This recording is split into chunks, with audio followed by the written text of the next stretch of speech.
দুর্যোগ ব্যবস্থাপনা ও ত্রাণ মন্ত্রী আসাদুল হাবিব দুলু বলেছেন, আসন্ন পবিত্র ঈদ উল ফিতরের আগেই অগ্রাধিকার ভিত্তিতে ফ্যামিলি কার্ড কর্মসূচি চালু করতে যাচ্ছে সরকার।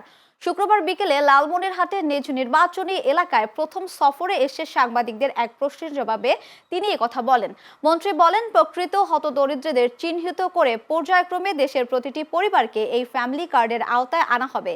এছাড়া শুকনা মৌসুমে 3টি মন্ত্রণালয়ের সমন্বয়ে দেশ জুড়ে খাল খনন কর্মসূচি এবং এবছর 5 কোটি বৃক্ষরোপণের পরিকল্পনার কথাও জানান তিনি।